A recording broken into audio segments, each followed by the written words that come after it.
Hey everyone, what's up? Welcome back to the channel.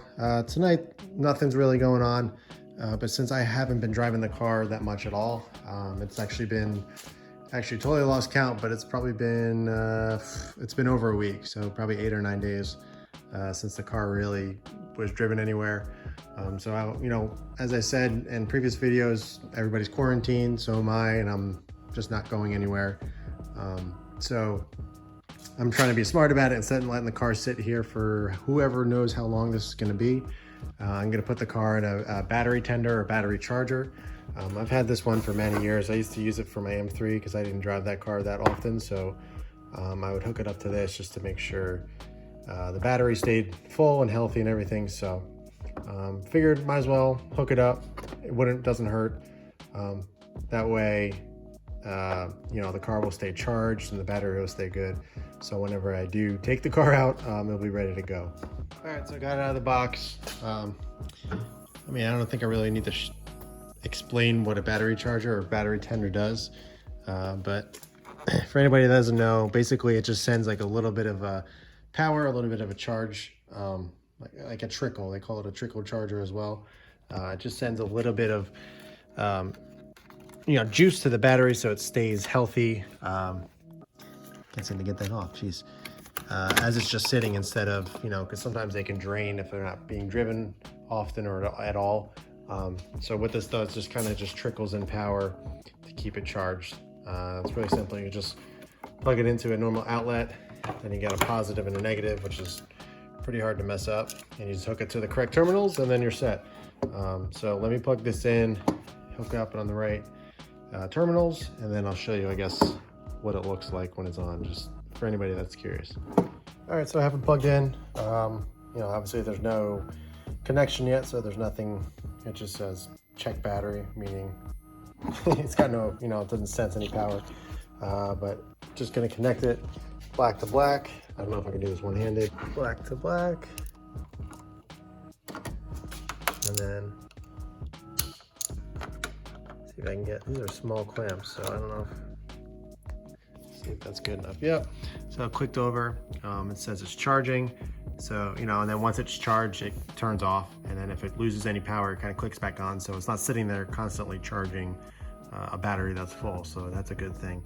But what I'm going to do here is I'm actually going to lay a microfiber down so the wire's not touching. So let me get that real quick. I got to do some laundry. I got a full stack of microfibers there. So I'm just gonna lay that there. Not that it's gonna really be rubbing or anything, but just in case. So, and you can simply close it down. Obviously you can't close the hood, but just leave it like that. So that way nothing happens to the battery and the car is ready to go. If you ever do have it sitting for a long extended period of time. 7 or 8 days is not really that long in the grand scheme of things, but I have it. I figured might as well just hook it up, because honestly the thing sounds like it's going to be quite some time that we're all going to be kind of stuck at home, so might as well just take the necessary precautions and make sure it's ready to go. So if you guys are curious what kind of videos are next, I'm not really sure. As you guys know, if I do any type of video, it's going to be in this garage because I'm not moving the car. Maybe I'll, I have been wanting to take the car out in the driveway at least so I can see the roof in the daylight, because honestly, I did the roof a couple days ago and I still haven't seen it outside. I opened up the garage and saw it in the daylight and everything, but I haven't taken it outside to get a really full look, which is kind of funny. But I'll eventually do that. I'm not in any rush. I can obviously tell I love how everything turned out, but eventually I'll pull the car out in the driveway and kind of let it run a little bit, and check out the roof and everything. But to me, I don't like, a lot of people they do this when they winterize their cars. Sometimes they just they don't, I guess, winterize a car properly or put it on a charger or anything like that, and they just start the car up every week or so and let it run. That's actually really, you shouldn't do that, because basically what that does is you're warming up just the motor, the engine oil and everything, but the diff, the transmission, all that stuff is still really cold. So doing that is actually, it doesn't necessarily hurt the car, but it's not really good for it. It's better to just leave it, you know, on a charger, or just leave it, you know, winterize the entire hibernation of however long you leave the car, you know, not moving or in the garage.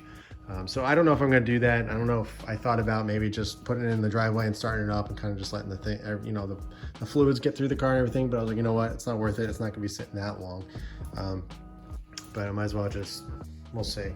But now that I have it on the charger here, I'm not worried about starting it up and everything and kind of getting the juices flowing, I guess, in the car.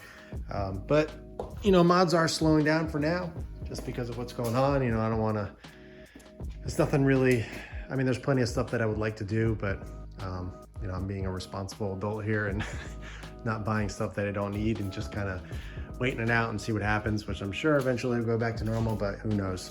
But I do have a nice list of things that I'm wanting to do next, and I think you guys will be pretty excited about. So I'm definitely, we'll make videos on that when I get time. And when, you know, when it's just, when this thing kind of subsides and we can all kind of return back to normal, you know, we can start modding the car again. I do plan on making some videos eventually. I mean, I don't want to say a lot of them, but some of them are car wash related. So I figured I definitely wanted to do like just a specific wheel cleaning video, so I can talk you through, you know, from the beginning all the way to the end of exactly what products I use and kind of just make a whole video on that. Same goes for actually washing the paint of the car, drying, you know, each step basically, so you guys can see just exactly what's included or entailed in that whole process. So if anybody has any questions, I can just direct them to that specific video as opposed to making them watch basically a 40 or 50 minute video of me explaining everything and doing a whole entire wash. I thought that might be useful because I do get a lot of questions about how do you clean wheels and everything. So that's coming up. You know, I have plenty of videos planned, but like I said, there's you know, a lot going on in the world and everything, and it's kind of crazy. So car stuff's kind of, I wouldn't say put on hold. I'm still coming out here and tinkering and doing little things in here and there. But you know, I'm not going and buying, you know, stage 2 parts or anything like that crazy right now. So I do know that I want to lower the front a little bit more. Probably, I forget what the measurements were, but it's probably about a quarter an inch, quarter to a half an inch on each side, just to close the gap a little bit more. It's kind of the only thing that bothers me on the car. The rear is perfect, but I think the front could go down just a little bit. And then I'll probably end up getting another alignment after that to make sure everything is good. But you know, the good thing is I'm not driving the car, so if I do lower it right now, I'm not putting a bunch of miles on the car, you know, with it out of spec really. But who knows? Just kind of an update, nothing really crazy. I figured I would show you that I'm putting it on the charger there, just so if anybody's curious what you should do with your car if you're not driving it for a while. It's a really good thing to do. I forget, that thing was probably 20 or 30 bucks or something. It's pretty cheap. You can get them on Amazon or you know, Lowe's or anything like that. They're all over the place. But yeah, that's it for the video. There's nothing really else to talk about. I figured I'd update you guys and let you know what's going on with the car. Obviously nothing, it's still sitting here. I haven't driven it. I miss driving it. But at the end of this, you know, obviously we'll all go back to doing our normal day-to-day routines and everything. Being able to drive this at the end of it is just kind of another reward that I'm kind of looking forward to. But it is really nice to have a clean car in the garage for longer than 2 days. Usually I wash it on like Friday or Saturday night, sometimes Sunday, and then I drive it to work on Monday, and then it gets dirty throughout the week. So this is the longest this car has been clean, you know, for this amount of time. So it's really nice to come out here and see the car clean for so long. But yeah, that's the video. I appreciate you guys watching. I appreciate you guys checking in and wishing me, you know, to be safe and everything like that. I wish all my subscribers and all you guys watching and everything the same. Make sure you guys are staying inside. This is a really serious deal. You know, I'm not going to get too crazy into it and everything, but I definitely recommend staying inside. You know, maybe detail or wash your car or something just to keep busy. Yeah, so that's the video. If you guys haven't liked the video, be sure to like it. If you're a newcomer, be sure to subscribe. I really do appreciate that. And yeah, that's it for this one, and I'll catch you guys in the next video.